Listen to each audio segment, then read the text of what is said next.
delighted to, as I say, to see this room. I'm looking straight at B up there, but I want to just say good morning, good afternoon, good evening, everybody. Welcome to our 3rd-year anniversary and our Sister of the Year Awards. I am so delighted. It's such an honor to be celebrating 3 years of Under the Sisterhood, launched and on Women's Equality Day. So we launched 3 years ago today, and we're celebrating it on Women's Equality Day. And I think for us women, I will say in the United States, it's a very, very profound time and really important to have our voice. I'm Elizabeth Elfenbein. All of you know me, but just for the people who don't, I'm the founder of Under the Sisterhood. And it's an intergenerational social impact organization that uses the power of story sharing to connect, to educate, to empower, and to inspire action. And 3 years ago, we set out to create a space where women's voice was seen, heard, celebrated, valued, and amplified. And we've done just that. I'm going to go into the stats now, and then of course we'll show you. We've dropped 4 seasons of podcasts. Season 1, and this is an important one because there's a number of women in this room who are part of season 1, Being a Woman in Today's World. Season 2, Women's March of Voices. We did 31 stories in 31 days during Women's History Month in 2023. Season 3, Women Making the World Healthier. Season 4, which we're in right now, Women's March of Mental Wellness. And it's really timely, very topical, particularly here, as I said, in the US. We've created and curated 22 Under the Hood vlogs. And these vlogs are really interesting. They celebrate and highlight trailblazers, change makers, and everyday heroines. We created our Under the Hood of Women's Health story sharing platform. And this one is like particularly near and dear to me as what it does for all of us, with 58 in-depth stories to date and 150 shorts. And we're just getting going. We have a bunch of stories in the bank. And we cover all life stages from puberty and adolescence to postmenopause and beyond, and everything, of course, in between. And on a midnight, they weren't supposed to share. Featuring, I'm going to ask everybody if they could mute, that would be great. Featuring, it's really important, featuring girls. So we're an intergenerational company. We have girls talking about getting their first period and the puberty and their experiences, all the way through women up through every life stage, from reproductive years, menopause, postmenopause, and then, of course, our experts. And in the process of building our women's health platform, we built a women's health expert council. We have 6 extraordinary board certified physicians. They're all multiple OBGYNs. What's really important is we have one who's a pediatric and adolescent gynecologist. So she really focuses on that early puberty and, of course, adolescence. And then we have 3 other OBGYNs with breastfeeding medicine expertise, as well as NAM certified menopause expertise. So looking at the gamut, as well as we have 2 board certified psychiatrists who look at mental health at every stage. So this expert council is really incredible. But what's also most incredible about these women is that they're all entrepreneurs. On top of being physicians, they all have their own businesses. And I'm not talking just practices. I'm talking they've built some sort of innovation to affect change for women. We've hosted 31 events and, women's health across the gamut, from mental health to everything from menopause to women's health across every life stage. We've had leadership and resilience Under the Hood events. We've also had Under the Hood networking series where we've connected and created empowering spaces to grow and mentor and support women.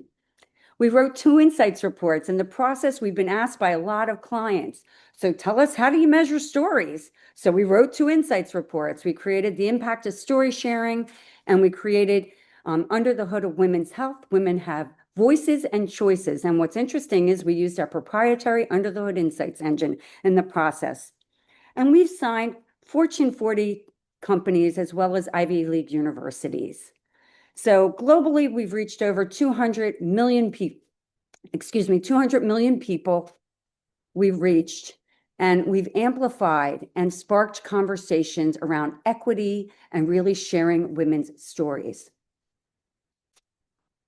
Right now, I'm going to play a quick video. So take a look at for yourself at what we've done. And some of you may have seen it. So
a couple of points I wanted to make. I mean, we've told over 400 stories. And when we look at the amount of women with the podcast alone, there were over 184 stories of women representing 65 countries. So we are truly, truly global. And I think that's a really important point.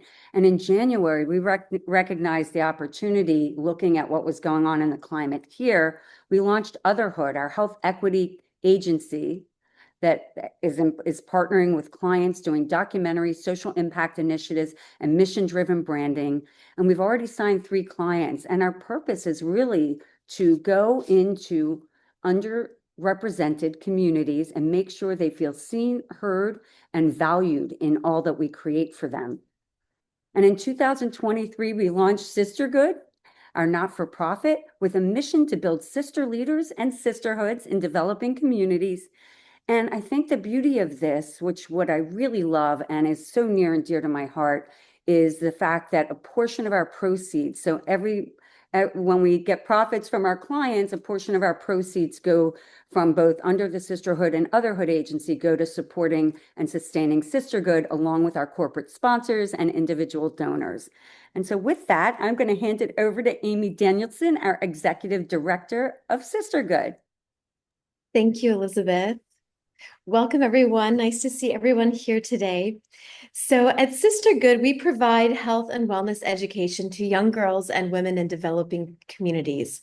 Our foundational wellness program is a 12-week journey of self-discovery, self-care, and self-expression, grounded in sisterhood and designed to help women thrive through wellness, mentorship, leadership, skill building, and entrepreneurship.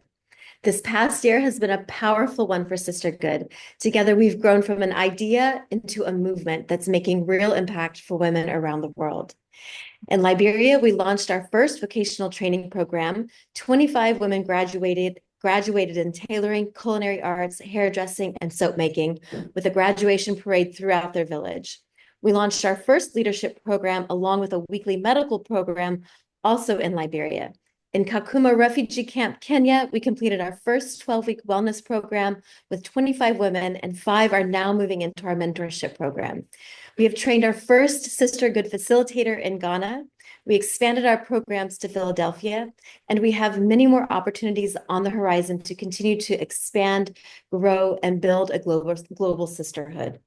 In just over a year, we've reached over 200 women directly through our programs and hundreds more through our extended community of families and villages. We've built skills, created pathways to entrepreneurship, and provided tools for wellness and leadership, all grounded in the values of sisterhood. So we hope you will join our effort to make a better world for women and young girls. Your donation will support our programs throughout 2025 and will make a difference in helping more women remember their power. I'm going to drop our Give Butter link right here in the chat, and every donation counts, every donation helps. We would love for you to spread the word and support us on this journey. Thank you so much. And we're going to show you a little bit more. You saw a little bit, but a little more in depth, literally sisterhood in action.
Now we're going to move on to our Sister of the Year awards, and this is a really, really exciting for me, for all of you, and in particular on Women's Equality Day, where we honor women that embody the very spirit of Under the Sisterhood.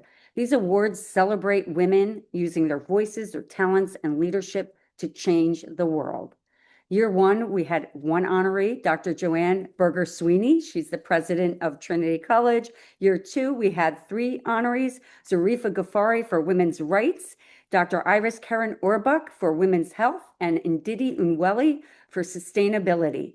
And now we're in year three, and I'm so excited. We have 6 extraordinary sisters across women's health, women's rights, sustainability, FemTech innovation, mental health, and community leadership. These women break barriers, they lift others, and they remind us of the power of sisterhood. And these awards are not given lightly.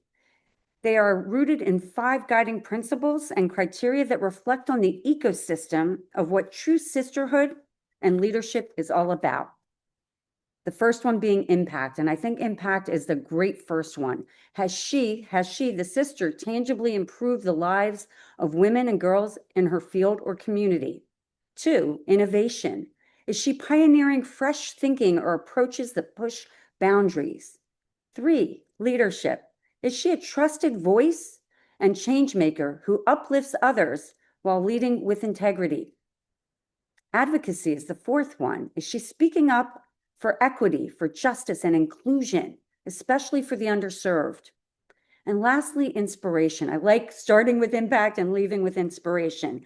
Does her story move others to act, learn, or lead? Does her story? We're a story sharing company, and I like this one. So each year, and so the criteria is going through that, but each year we reach out to you, we reach out to our community and the world for nominations, and we got a lot back.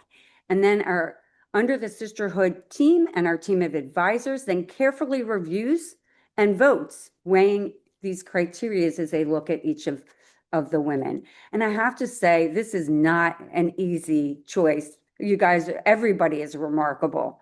But the result is a celebration of women who are truly moving the world forward for all of us. Let's begin with women's rights. honoring those who fight tirelessly for equity, for justice, and protection of human dignity. Our nominees are Fatima Hassan, human rights lawyer and social justice activist. Anuradha Korala, social activist and founder, Mete Nepal.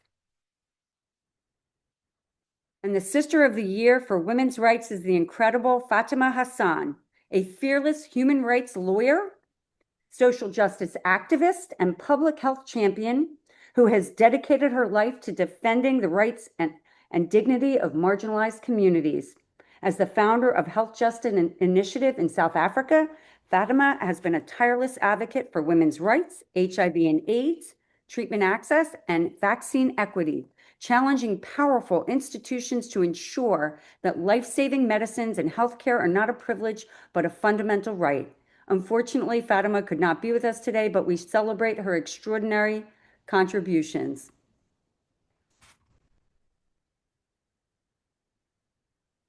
Next, we move to women's health. Recognizing leaders advancing care, access, and innovation in women's health and well-being. Our nominees are Dr. Paulina Sekula, physician and co-founder, Dhamma Health. Dr. Ru-fong Cheng, Director, Women's Health Innovations at the Gates Foundation. Ikram Gourd, General Manager and CMO, Aspavix. Dr. Melissa Holmes, pediatric and adolescent gynecologist, co-founder, Girology. Dr. Somi Javid, OBGYN, founder, HerMD. Tanya Leek, board-certified health and wellness coach, patient advocate. Dr. Barbara Levy, OBGYN Chief Medical Officer, Vasana Health. Dr. Stacy Rosen, cardiologist, Executive Director, Katz Institute for Women's Health, Northwell Health Systems. And Elena Rueda, co-founder and CEO, Data Health. And the Sister of the Year in Women's Health is, so I wish I drum roll, please, the inspiring Dr. Ru-fong Cheng. Congratulations. Dr. Cheng is, of course, the Director of Women's Health Innovations at the Gates Foundation, where she is driving transformative change in global women's health. She spearheaded the Women's Health Innovation Opportunity Map, engaging experts from 50 countries to guide high-impact investments. Under her leadership and with the Gates Foundation's recent, literally days ago, $2.5 billion commitment to women's health, she is helping close critical gaps in research and innovation for women worldwide. Ru is currently on a plane, but she sent us a pre-recorded message, and I'm just going to ask the question, which is, how has your work improved women's health outcomes on a global scale, and what is one universal insight you believe all women should have about their health and well-being? Hello, sisters. Coming at you from the airport because that's what busy sisters do. Anyway, I've been asked to talk about how my work has impact for women's health globally, and that's really simple. The focus area of my work is on research and development, and so little is known about women's reproductive biology that any advancements that are made in that area will benefit women the world over. So I'm really excited about that opportunity. I've also been asked to share a universal insight for all women, and that's also quite simple. Let's think about women's health not as a niche topic or a specialized area of medicine, but let's just talk about women's health as overall health, as health. We should normalize talking about women's health issues. Think of the menstrual period as a vital sign. It's not something to be ashamed of or to talk about in whispers and corners. It's really just part of a normal body function. So let's just make things normal and talk about women's health as just health. Thank you. Congratulations, Dr. Cheng. She's very excited about this award, and she'll tell her. Hello, sister. Next, we will go to Sister of the Year in Mental Health and Wellness, an area so vital to the whole of women's health, where silence has so long has for too long been the norm. Our nominees are Dr. Nicole Christian Brathwaite, double board certified psychiatrist, founder Well Minds Consulting. Eamon Marufi Clark, founder and CEO, Prickly Pear Health. Dr. Kimberly Gordon Ashebe, double board certified psychiatrist, founder, Dr. Kim Answers. Kirthika Parmeswaran, CEO and co-founder, Vital Start Health. Lauren Tentenbaum, licensed clinical social worker and perinatal mental health specialist.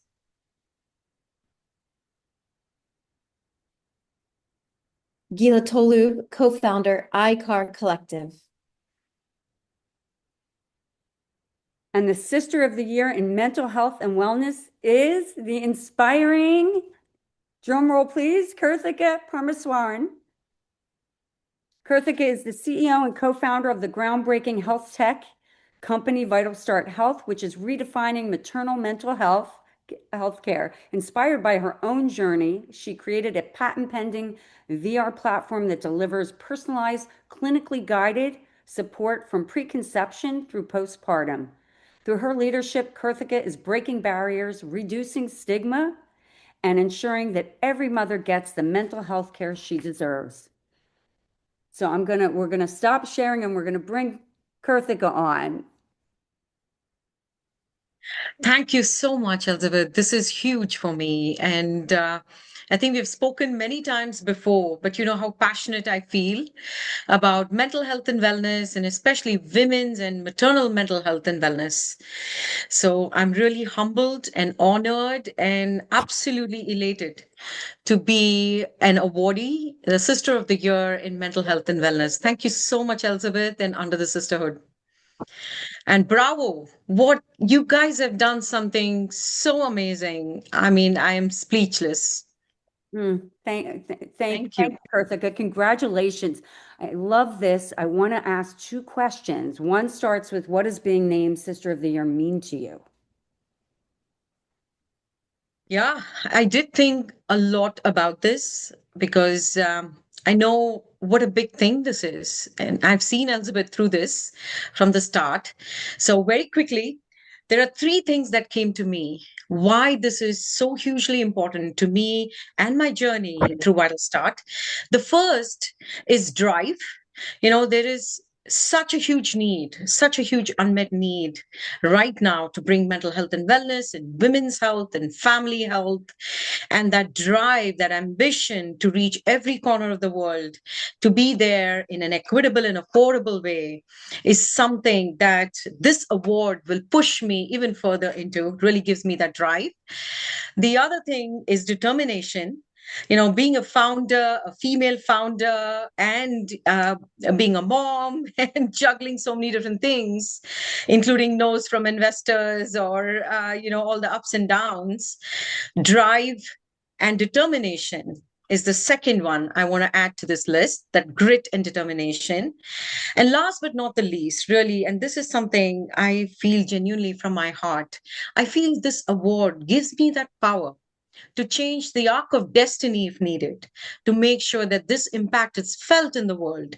And this solution and technology that we have really helps bring that next generation, happy moms, healthy babies, and healthy families.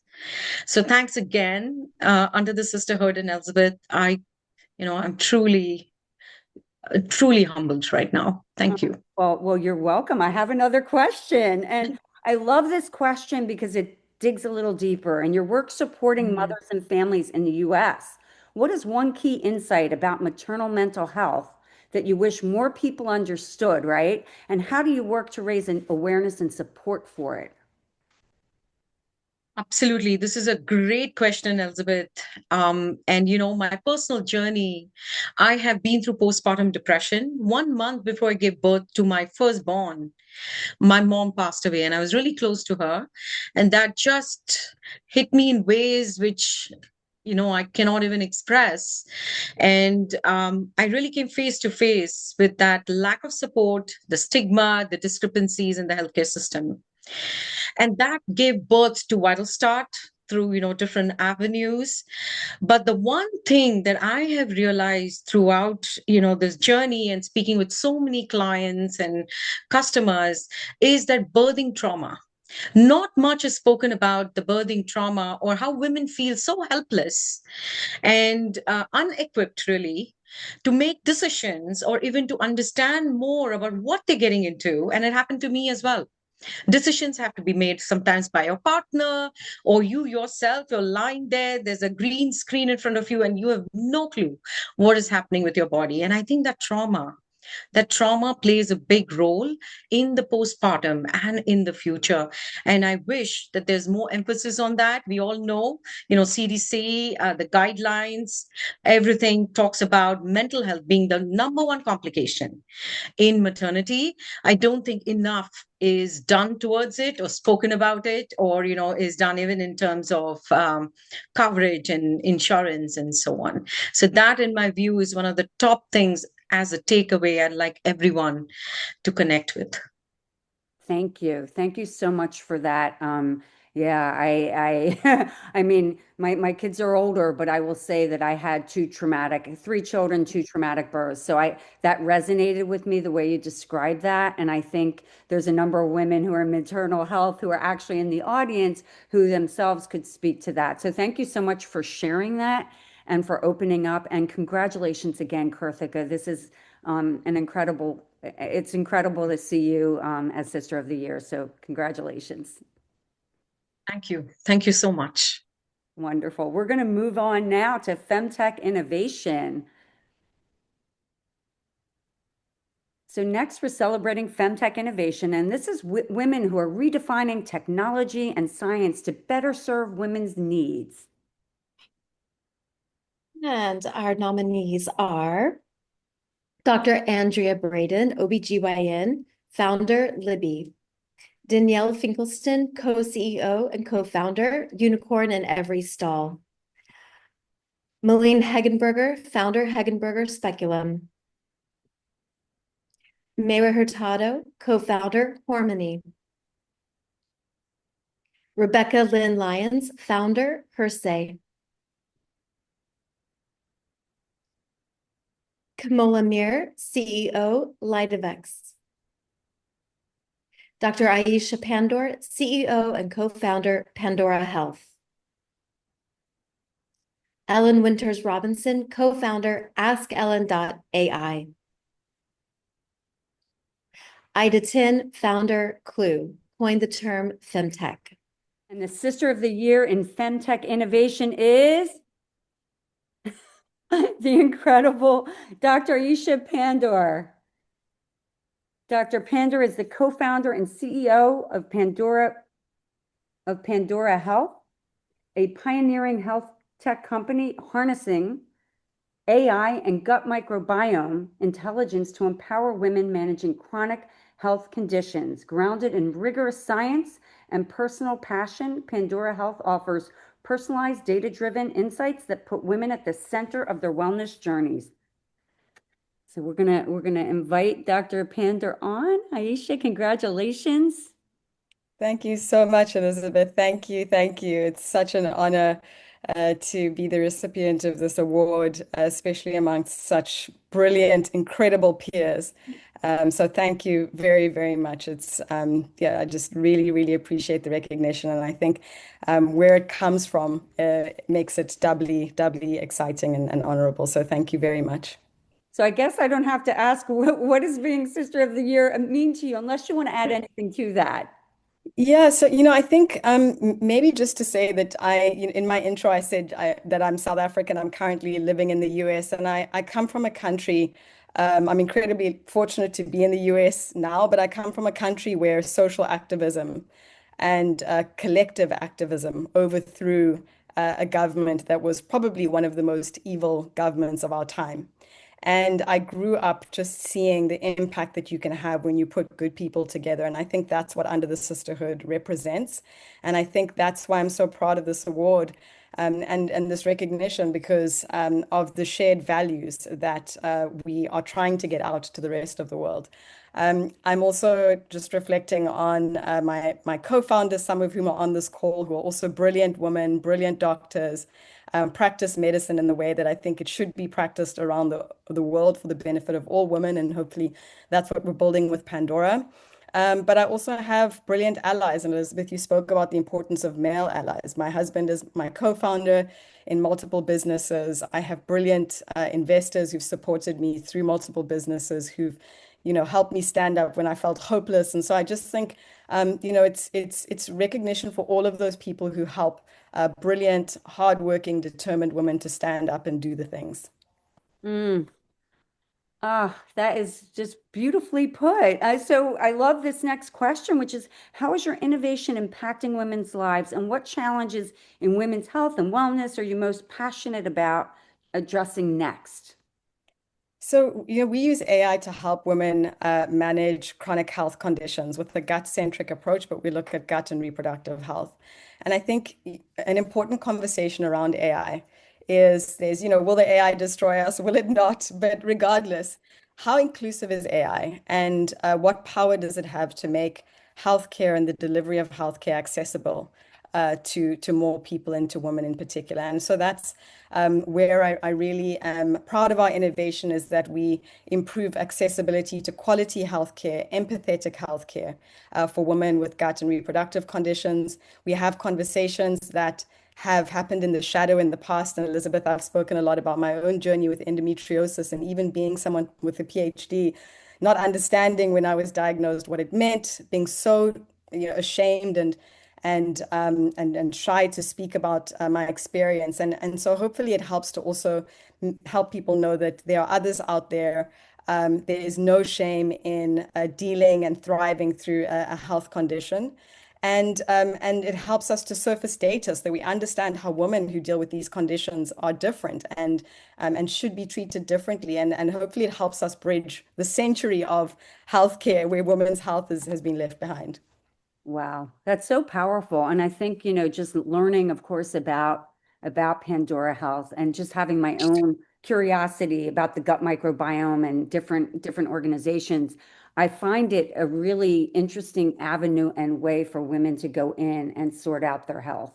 So I think that using that, the power of that, and then, of course, with the incredible gastroenterologists you have as the team, I think I'm excited to see where Pandora Health goes, and I'm really, really excited for you, and excited that we're having this type of technology available to women. So it's really powerful. I just applaud you, and I applaud the way you lead with integrity. And so, congratulations as Sister of the Year for FemTech Innovation. Thank you. Thank you. And thank you for showcasing the work that we're doing. Thank you.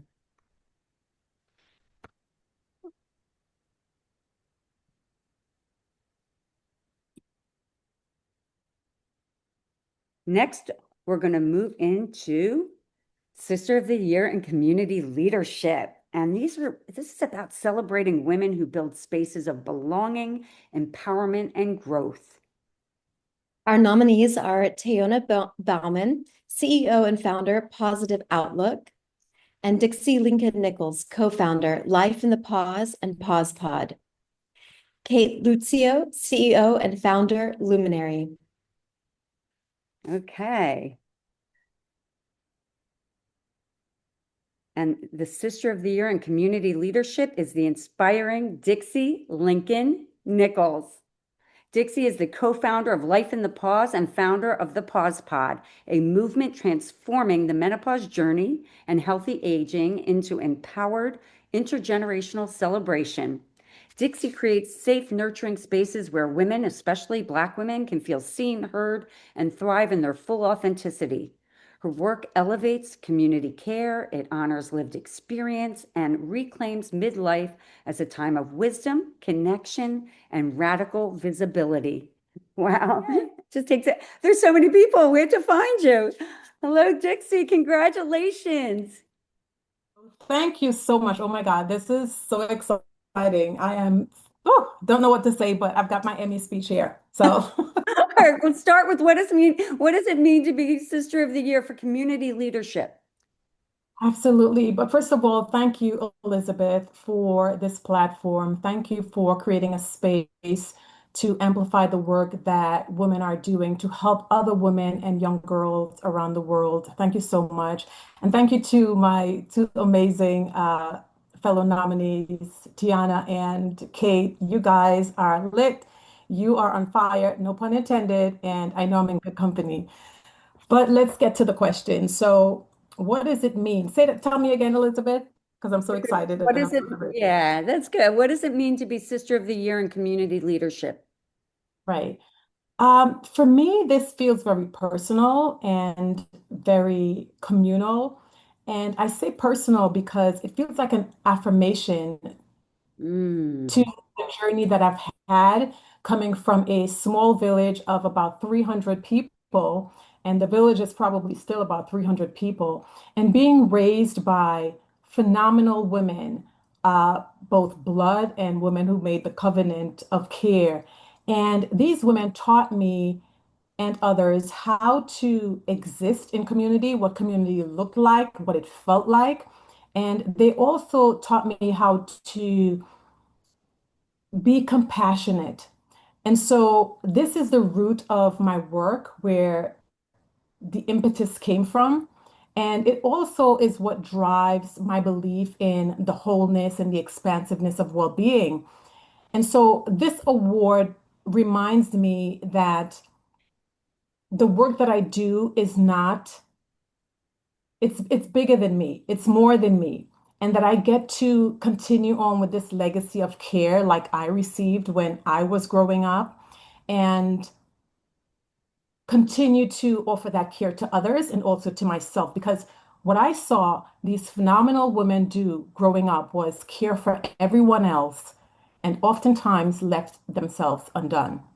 And so that's where the expansion came in for me. It was being able to unlearn and then relearn. And by relearning, I was able to incorporate self-care into my own life and saw the huge transformation and realized that was the missing piece. These women were such great caregivers, but were not awarding themselves the same care. And so now I bring that into my practice and I bring it into my teachings and the work that I do and continue to share that. And it's now fused into community because I believe that self-care is community care. I love all of that. And I think what's really interesting, Dixie, is the way that you've taken, I mean, the role modeling you had growing up in that community, surrounded by women as the caretakers, and now you're bringing it here and in a different context. And so, in a way, they've done it in a small way. You're able to scale it and affect more women. And I like also, I think that focusing on the healthy aging, that menopause, that transition phase of life where things get really tricky as women. And so really, to your point of we have to relearn things because a lot of us have been raising families and doing all these things that require focus on others. So, and of course, in the process of focusing on others, we're also focusing on community. So, so, uh, so I think that's remarkable. The next question I have, and I think this would be really interesting for our audience, is what strategies have you found most effective in building and inspiring communities? And how do you measure the impact of your leadership beyond the immediate environment? Right. So some of the strategies that I lean into include education, storytelling and sharing, like you said earlier. It's a huge part of the work that we do. And also, and I do that in various ways with different modalities. So there is Life in the Pause that I co-founded with my co-founder, Monique Cupid, where we have the Life in the Pause Festival every year that happens during World Menopause Month. We have medical experts and experts from lifestyle and women come together for a day of learning, a day of community, and a day of celebration because we believe we deserve to celebrate these passages that we're experiencing, not in a silo, but with a community of people who are experiencing the similar passage. And there's also storytelling that happens on the Pause Pod podcast. Again, women who are experiencing menopause and women who are experts, doctors and nutritionists and experts across the field come together to share their information and pass that knowledge on to my audience and to their audiences. And also, I have my blog post that I do on my personal website where I share my consulting work. And we also have a series on Life in the Pause called Rituals in the Pause, where we talk about what rituals are women leaning into to help them navigate these transitions that they are experiencing, like menopause and well aging. And in terms of how we measure, I know numbers are important, but for us, key indicators include transformation, the transformations that women are actually experiencing. So we love it when we get responses and replies to our emails and our newsletters where women say, thank you for that resource. Thank you for that list that I can walk into my doctor's office with so I can have a conversation with them about what I'm experiencing. Or thank you for that quiz that you have on the website because now I know why I have that ringing in my ear or why I'm having dry skin or dry scalp, dry mouth or vertigo or what have you. Or women simply reaching out to say, today I am practicing petite pauses or I'm incorporating petite pauses into my day because it centers and it grounds me. Or I am practicing that 4-7-8 breathing technique because it can now shift my nervous system from chaos to calm. These are the ways we know that the work that we're doing and that I'm doing is impacting women on a larger scale. And then we have women saying to us, when are you having the next event? Or when are you adding to the events that you already have? And we have medical professionals reaching out to us. We would like to be a part of your panels because we would like to share our wealth of knowledge. So the ripple effect is absolutely happening, and we are pleased about it and thrilled about it. So again, and of course, getting this award is another key indication that the work that I'm doing and that we're doing is impactful. So again, thank you so much. I appreciate it. Well, Dixie, I do want to highlight a little bit of what you said, which is one of the things I think that got us even doing our impact of story sharing report was because everything's about data and numbers, but what about the qualitative experience? And so what you're saying is we are qualitatively changing lives, and here's how. And I think that's the biggest thing when we think about what we're all doing and why we're doing it. It is for qualitative impact. If you touch one life, Amy and I've had so many conversations about this. The ripple effect, the ripple effect. You don't realize that if you can pivot and change one person, they can change the next, changes the next. And the impact, of course, is just incredible. So I applaud you. Congratulations for Sister of the Year and Community Leadership. I know you have we're going to be supporting her Life in the Pause Festival event in October for menopause. Anybody in New York area should come. They throw pretty epic events. And yeah, congratulations, Dixie. Thank you so much. Thank you, everyone. And now we're going to go. And finally, our last Sister of the Year is for sustainability. And we're honoring women who are building healthier futures for people and planet alike. Our nominees are Beatrice B. Arthur, Sustainability Leader; Alexandria Ocasio-Cortez, U.S. Congresswoman, New York 14; Kachakorn Vorakam, Landscape Architect, Founder, Land Process and Porous City Network. I'm going to do my end drum roll, please. I realize I'm missing the music, guys. Oh, well. And the Sister of the Year for Sustainability is B. Arthur. B is a force for sustainable change. She's a Ghanaian eco-feminist, designer, and curator, pioneering a radical approach to fashion, turning discarded materials into stunning symbols of resistance. As the founder of the Waste Afterlife art movement, WAM, she uses creativity as her tool for gender and environmental justice, inspiring a global audience to reimagine our relationship with the planet. Today we are celebrating Beatrice B. Arthur, our Sister of the Year in Sustainability. B is a force for sustainable change, a Ghanaian eco-feminist designer and curator, pioneering a radical approach to fashion, turning discarded materials into stunning symbols of resistance. As the founder of the Waste Afterlife art movement, WAM, she uses creativity as a tool for gender and environmental justice, inspiring a global audience to reimagine our relationship with the planet. I'm deeply honored by this award given to me by Under the Sisterhood. It affirms years of my work, which has never been about just beauty, because beauty without purpose is mere decoration. This validation from my peers is an amazing reminder that creative resistance can cause ripples and resonate across borders.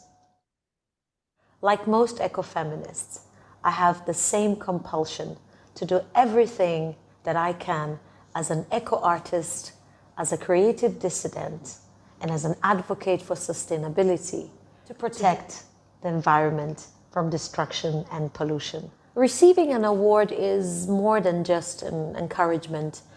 It's actually the wind beneath an artivist's wings. It tells the world that your input has been seen, it has been recognized, it has been valued.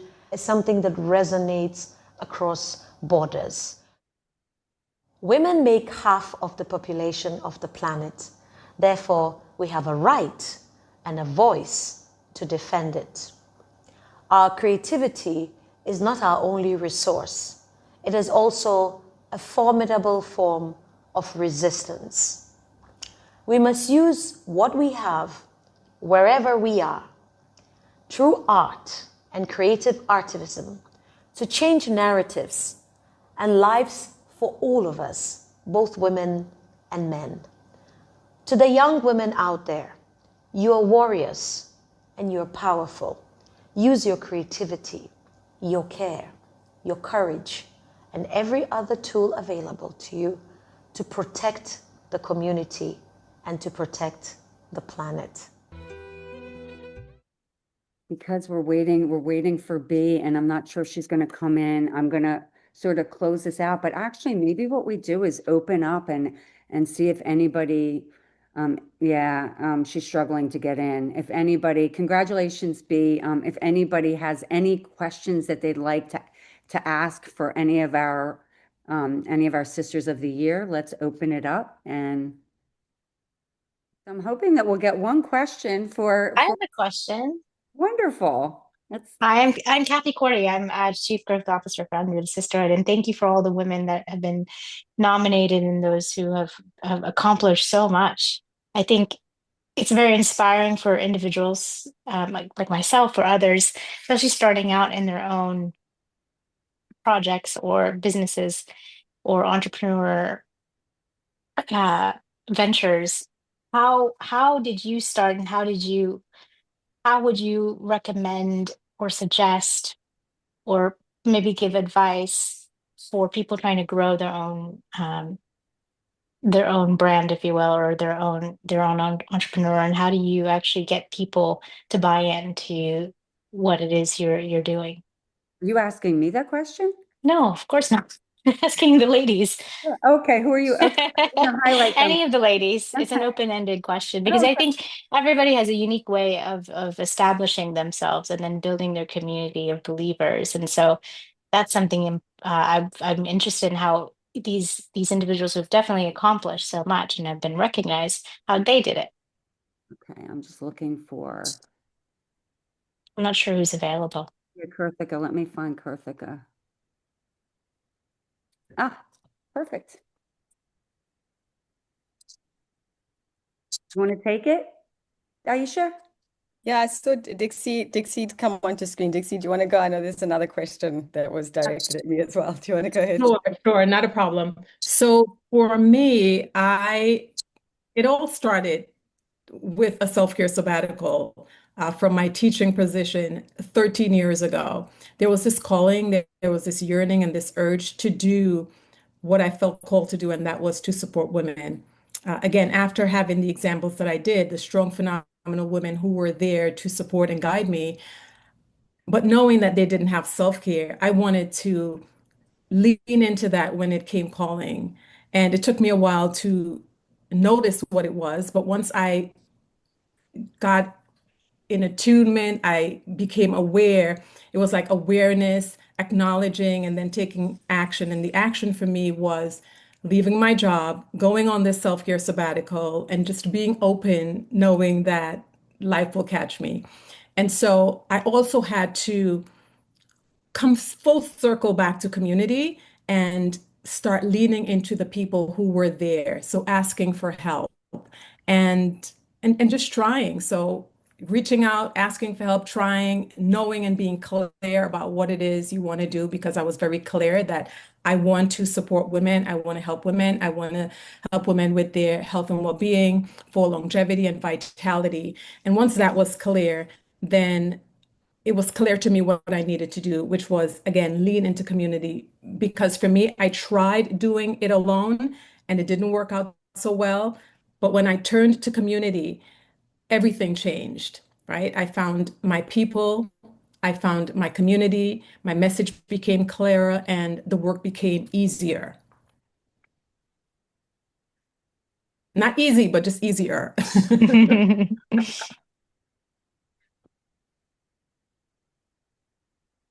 Yeah, I mean, the only thing I would sort of add in my own experience is like I also the power of community, and I think like so many women, I started off my career, being a geneticist, working in a lab by myself, me and my petri dish and my cells, and I just thought like you do things alone, and I realized, yeah, the power of sharing not just the challenges, but also the successes and the wins and ideas and all of the great stuff with other people as well. I always felt like if I'm talking to other people about this or asking people to help, it's a burden. And I've kind of shifted that to like, this is an awesome journey, and it's an awesome um, undertaking. And what a great thing to invite other people to be part of it. And so I also think very differently. I know what my personal experience is, and the reproductive piece of what we do comes from my experience with endometriosis and wanting to be empowered by my experiences as opposed to sort of silenced and feel down about them. But there are also other parts of what we do, the technology, some of the public stuff, Mm. some of the medical stuff that I'm not the best person to do. And yeah, just having sisters around you and brothers has been awesome. So, Kathy, to make sure I got the Yeah. question right, is the question more about how you found your purpose or how you found your tribe? No, it's how to build your brand, your company, your entrepreneurship, Ah, how to get people on board. Thanks for asking. thank you for clarifying that because I think I heard something else. No, this is Yeah. such a great question. And I think it's so important, even as a founder, you don't think about that when you are on this journey. And very quickly, it is sort of that main thing. You start realizing this takes you to the next level and the next level and open doors when you didn't think it was possible. So absolutely, I think for me it has been a little organic. I'm a first-time founder, so I'm just sort of learning things as we go along.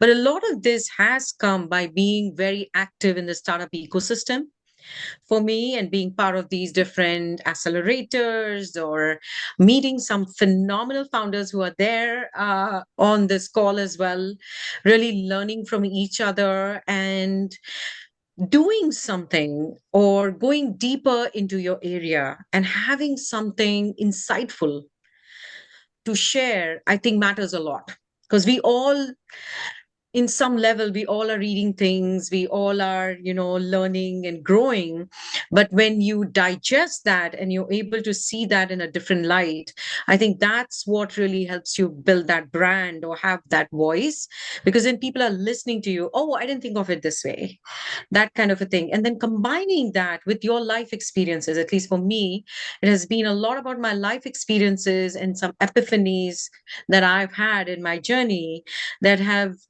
really built this up for me. And then finding people like Elizabeth helps a lot.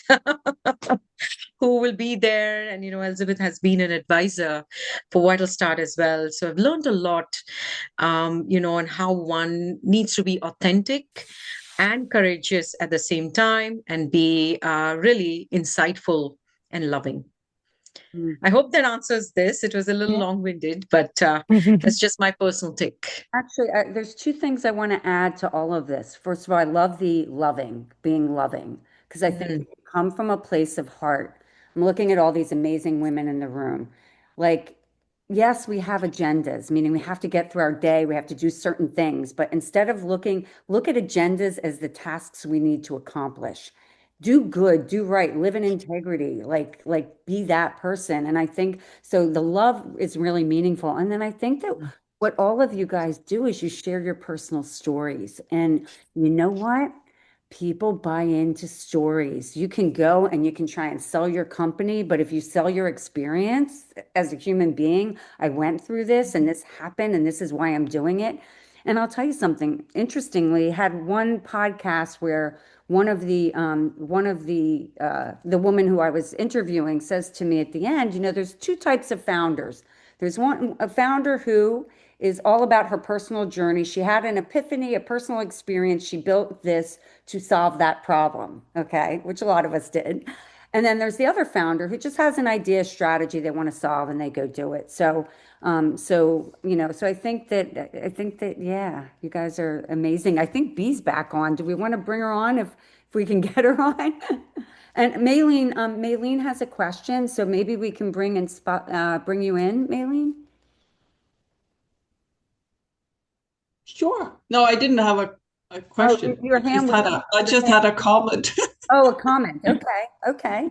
No, I was just going to say what you just said, being your own story. I mean, carry your own story. It's so strong as it is. And just because we women are not that comfortable carrying our own story with strong words, but I think we are getting better at that, and we are not afraid of telling the true story and with the authentic words that we. I think we are becoming our own brand, and there's a huge market for the needs that we are creating. So just be authentic and don't rewrite your story, but be authentic, and that's a very strong brand, because everyone can relate to your solution or your story or whatever product you have made. There's always going to be a woman out there, or millions of women who have the same history or need or problem. So I think we just have to be more brave and getting better at carrying our own brand with pride. And so I think, yeah, that was just a little comment.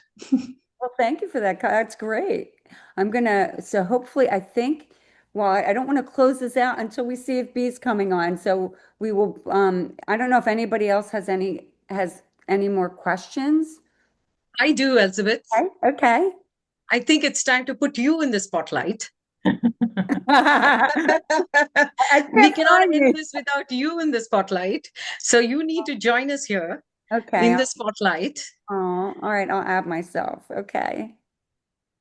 So, Elizabeth, you've done a fabulous job. I think you can see the chat, you can see people out here. I mean, everyone, we've got to give a hand, put our hands together. I'm not comfortable with here. That is so all heart, Elizabeth. You said it. And, that's what I feel about you, that you've built this thing out of all heart. I know, how it is being a female founder or just going through this thing, right? Without really knowing that end in sight.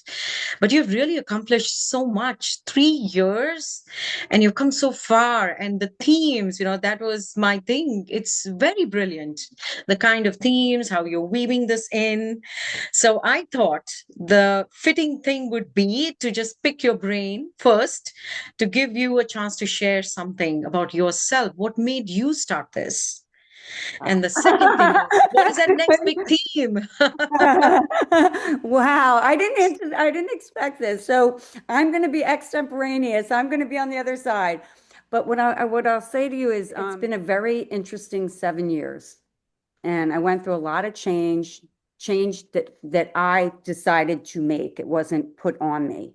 And in the process of doing that, some of the things I felt, because I've always been a little other. I've always been different. I've always been a creator, a builder of things. And so I don't necessarily fit into certain boxes.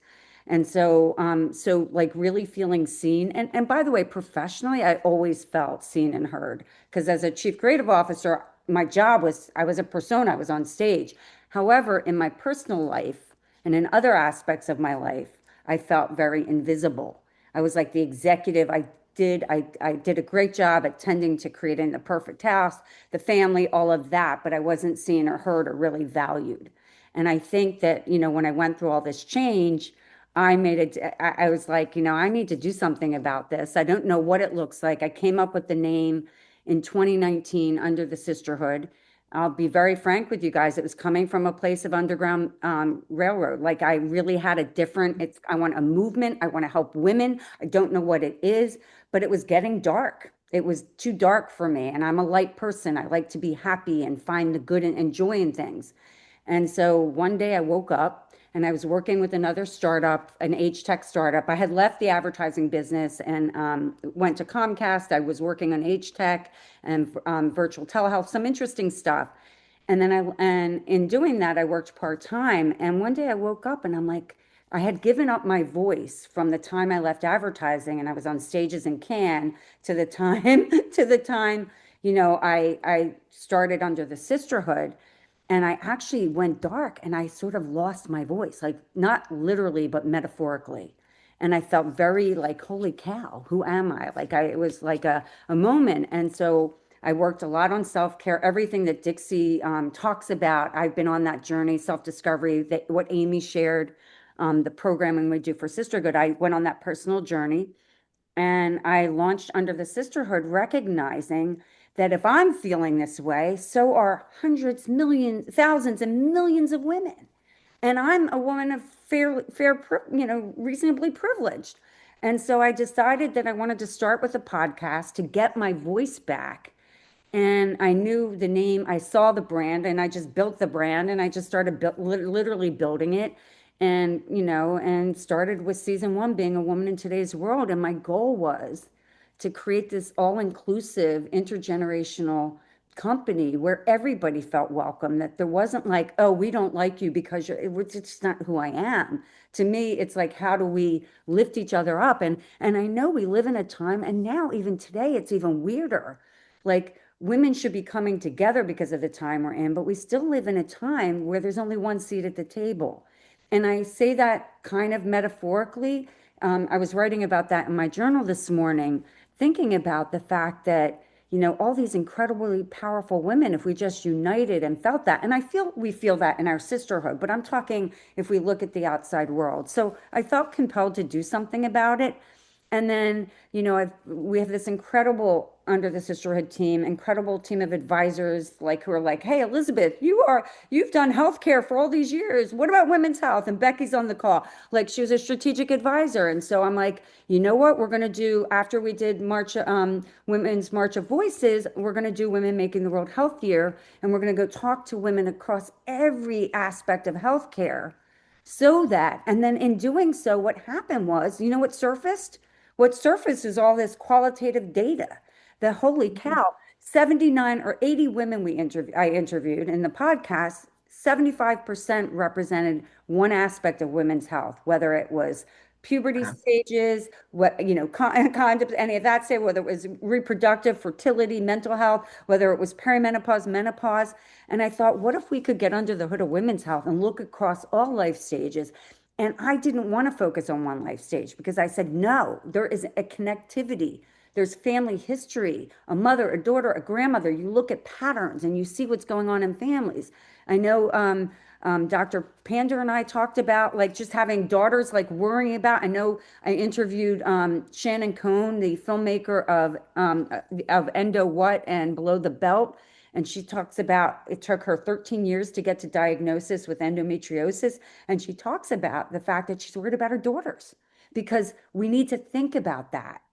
So I was very compelled for that. So So the truth is, back to your comment about love, about, yeah, we had a 3-year plan at the end of last year, and things changed with the new administration.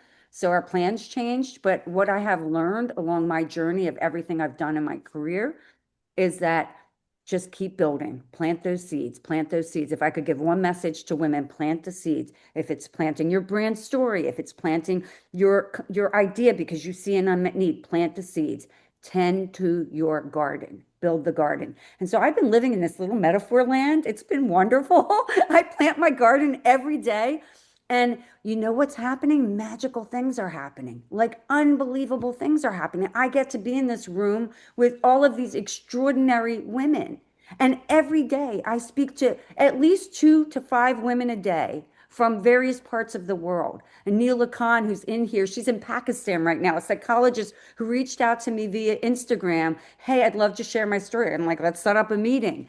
And then she went in to share her story about neurodiversity, the relationships that are forming with strangers, because we have this universal commonality. We're women, we have these lived experiences, we share these stories, and suddenly it's like we've known each other for 10 years. So I think I've gone on a little long, so I'm sorry. Thank you for the question, Kirthika.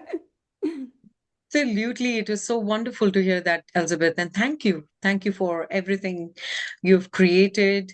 And thank you for giving us the special recognition.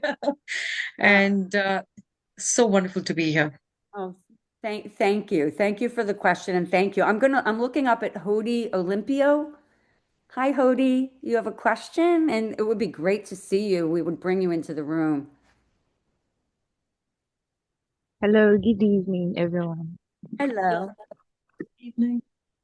Unfortunately, where I am is quite dark, so I won't be able to show my face. Okay. Where are you I'm located? Where are you located? I'm in Ghana, Hmm. Bono East region. So Am I audible enough, please? yeah, we can hear you. So we would love to hear your question. Okay. This question have been on my mind for quite a while now, and I don't really find answers to it, although I ask. So, hoping I get the answers I'm looking for on this platform.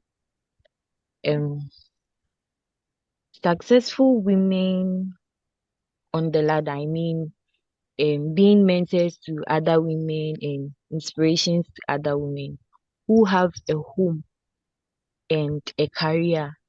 How do they, how do they manage to put both um put both life on um a normal skill? I mean, the home striving good and career also going on well. How do they balance that in real life? Yes. So that is my question. Is it clear enough for everybody? I think what you're asking, and then I'll let our Sisters of the Year answer. I think what you're asking is how do you balance all aspects of being a woman, from being a mother, raising family, supporting partners, all of that, and working and having a career. Am I correct? Is that the question, Odie? That is right. Yes, Okay. that's right. Okay. So Thank you.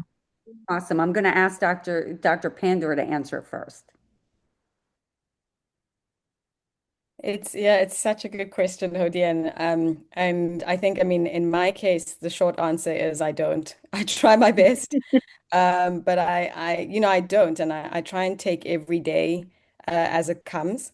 And I recognize that I have 3 kids. They're 16, just turned 16, 8 and 6, and I recognize that at some point I'm going to be dropping the ball with one of these things. Um, as an example, it's just been the summer holidays here in the US. I've been working head down, fundraising. Kids could not go to camp. They were stuck for 3 months at home with parents who were working and very busy, and they had to entertain. I'm not buying you toys. Cut out little shapes on, with your paper and play with your paper dolls and stuff. And I felt very guilty. But there are other times where I'm able to create more space for children. And so I think just in short, I try my best. I try and be planned with my days. I try and make space for the things that are important to me. I think, a few of the nominees have also spoken about self-care.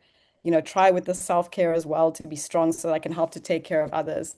But in short, it's a balancing act. There is no perfect balance, and I try to just have grace with myself, and make sure that sort of in the span of a month or a few months or a year, I have tried to be present at least in a few moments where it's been valuable and where people can feel my love and my kindness and my attention. Thank you very much. Kirthika, do you want to answer? And then Dixie can get. Growing up in India, one of our teachers, she had told us this one thing, which I didn't understand that time. And I thought, oh my God, it's anti-feminist and whatnot. But here's what she had said. She had said, you can be a star in the sky or be a star in the sky, but don't forget to be a lamp at home. And when you're young, I only took it to be, oh my God, they want you to stay at home and not have a career. This is so wrong, and this and that. I was just trying to be rebellious. But now, with 3 kids and a startup, I can't tell you how important it is. Because in the end, your kids or even your family, as a woman, and I think we all feel that, you are very important. I don't know if till now I always felt, some things I'll just hand it off, it's going to be okay. But I'm realizing, and I have 3 daughters. So I have to be that. I have to be there for them. And I do drop the ball, like Dr. Pandor said. It's not easy. But I thought that was very insightful, that even as you're keeping your eyes on the infinity, don't forget that in the end, your home and that environment and who you are is going to be so important. And so that self-care and really being in that good state, I do focus on that. When I get too emotional or too, stressed, I do take a few minutes to just do some breath work and then go back and I notice that I do far better. That's just me. But that was one insight I thought maybe would be useful. Thank you. We'll go to Dixie, and then Anila, we'll get to you right after Dixie answers, okay? Thank you. Thank you for your patience. Gotcha. So for me, I'm just going to echo what Aisha and Kirthika said. It is a juggling act, and it depends on where you are in life. I had my children younger, so my daughters are older now. And so I have a lot of time to invest in the work that I'm doing, a lot of time for recreation. But I felt early on that like I dropped the ball on what I wanted to do with my life when my children were growing up. And so it was when I got to that stage when that yearning and that desire for wanting to do what I felt called to do came, and I took that self-care sabbatical. That's when I had to really do the juggling act. Prior to that, I had devoted myself and my life to my children, basically sort of modeling what I had seen my grandparents do and the women in the community did, taking care of everyone else and leaving self undone. But once I started to take care of myself, I understood that no, we're gonna have to divvy up the care. And so it was like simultaneously caring for myself while caring for my children, caring for my family, and making time for my passions and purpose that I had. It's not easy, but it takes some diligent work, and sometimes things are just not going to go the way that you wanted to, but you take a breath, take a moment, take a petite pause and come back. Yeah. I love that. I really love that, and it resonates with me. And I think Hody, what's interesting about all these answers as well, we don't know where you are at what life stage, but I think there's different things that happen at different life stages because we get so busy. Like Dixie, I have 3 adult children. One one of them's in a different part of the world right now, so it's like 5 a.m. But the other two, they're working, and I think that managing that when you're managing your career and everything, I think we're all just trying to do our best. If I could give you one piece of advice is try not to lose yourself in the process and like create petite pauses. take a look at Dixie's work. Take those petite pauses for yourself if that's all you can afford. And the other, and I think Aisha and Kirthika, giving yourself the grace, as a parent, because it's hard. But also, it's interesting because my eldest daughter just had a baby, dare I say it. I'm a Nona. I'm saying it out loud because I am, and I'm very proud of that. But what's interesting is like she told me when she was younger that there was that she did not want to be, she wanted to be a stay-at-home mom. And now she's like, Mom, I can't even. So like it's just like knowing what you want to do and who you are and standing firm with that and giving your self space to do it. And Anila, I'm going to ask to unmute you and invite you in. Okay. Yes, thank you so much, Elizabeth, for giving this mic right now. And I am from Pakistan, and the story that you were talking about, the new divergent story, that was my story. And I'm so glad that you not just share my story in the new divergent hood, but you share that story in the sisterhood as well. And it is amazing to be in a space where I don't have to prove something that okay, I am Andy, you need to be a little bit considerate toward me and stuff like that. But there's this thing I would like to congratulate everybody who has been doing everything that they can, and to prove something to themselves actually, because that is another level of power. People think that okay, we are getting ready for them. No, we don't get ready for them, we are getting ready for ourselves, and we have those achievements for ourselves to be just a better person. To be very honest, if you asked me, and I'm sure a lot of you will resonate with that, you achieve for yourself, you achieve something so that you want to be a better person in this society. So this is what I would just say to everybody. But I'd like to ask one question, as whoever want to respond to that. When you're working and you're a mom, or either you're not a mom, there's this term called strong woman, which I don't like, by the way, because when somebody call me strong, they just put a lot of stigma and a lot of responsibility on my head. I don't want to be telling them that I'm doing this for myself. You should not ask me is it a choice or not, but when somebody say this strong woman, how you resonate, not just resonate, but how you just don't get this strong woman into your head, because it is coming with a lot of responsibility, and it means that you cannot feel something, you cannot get tired, you cannot stay home, you cannot mourn, you cannot grieve anything. So how you can do that? You strong woman and still being the weak 15-year-old girl inside. Yes, good one. That's really good. Yeah. Do you want I think, yeah, I'll just go. I totally understand what you just said, and it resonates deeply. Growing up, we heard strong a lot, but we know that strong meant survival. So a lot of women were like my grandmother and her peers, who, by the way, lived to be healthy nonagenarians. My grandmother is 91 years old and she's still alive because she was strong. But that's because she felt that she had to be, and she felt like she had no other choice with the resources that she had. But it's not a title that I know today to be something that I want to wear. I do not want to wear the title of strong. I'm much rather a phenomenal woman, or a vulnerable woman, or right. I much rather some other description as opposed to strong, because like you said, when you're strong, you're not expected to cry, and so you hold back years of tears. You're not expected to be soft, so you show up hardened. And over time, that starts to wear you down and wear you out. And so it's great that we're learning that as women, we don't need to be strong in order to have impact, that we can show up as ourselves. We can show up soft, we can show up caring and loving, like Kirtika said, and still make impact happen in our lives and in the lives of the people that we are charged to care for. I love that. Yeah. I love that. Do you guys, any other, Aisha?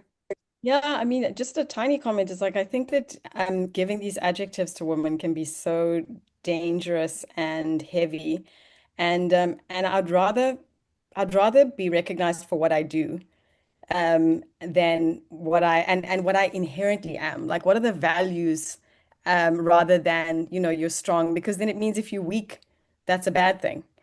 And I just and then the other thing that I was just reflecting on is that sometimes as women we also judge other women, and it's the same with the conversation about family and being parents and making time. And I just think like we all just are. It can be so exhausting sometimes. You're like, I'm just a human being that's trying my best, and I think sometimes it's good to own that space as well. I just want to say, Anila, I know it's English to say strong or not, but in my view, I would turn it around and say powerful, inside and out. Yeah.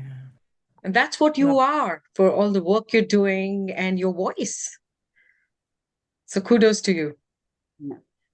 Awesome. Thank you, Anila, for asking the question and also for joining from Pakistan, which I know it's got to be like 2 a.m. or something, but this is our sisterhood. It's a beautiful thing. Thank you so much for being here. We have 1 minute, so I'm going to close out. If it's okay, I'm going to remove everybody and close out because I want to say a few things. First of all, I want to congratulate each and every Sister of the Year and all the nominees and say, and all of the people in this space, you're here for a reason. You connect with the sisterhood. And we really see you, we value and appreciate you. And from the Sisters of the Year, I want to congratulate you for your courage, your innovation, and your leadership. Reminding us of what is possible when women rise together for change. I mean, it's amazing. And I do want to say there's a quick thing, I'm afraid that I won't get to it, but I want to say a huge thank you to the Under the Sisterhood team. A number of you are on still. We have an amazing team and an amazing board of advisors. Thank you all. And thank you to our client partners and our Women's Health Expert Council. You are the backbone to everything we're building. And that's really important to me. That's like this phase of my life that matters to me. And I just want to also say thank you all for being part of this journey. 3 years in, and we're just getting started. And I was thinking about what did I want to leave our call to action line? In a world that tries to silence women, we will keep raising our voices and sharing our stories and demanding the space we deserve. So thank you all. Congratulations to all the sisters. Keep sharing your stories, keep doing the work you're doing, and keep supporting each other. Aisha, you mentioned that.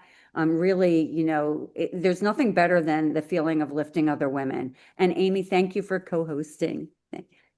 Thank you, everybody. Have a lovely evening. And thank you so much for joining our 3rd year anniversary event and our Sister of the Year Awards. Thank you. Thank you. Thank you. Thank you so much. Thank you, everyone. Thank you. Bye. Thank you.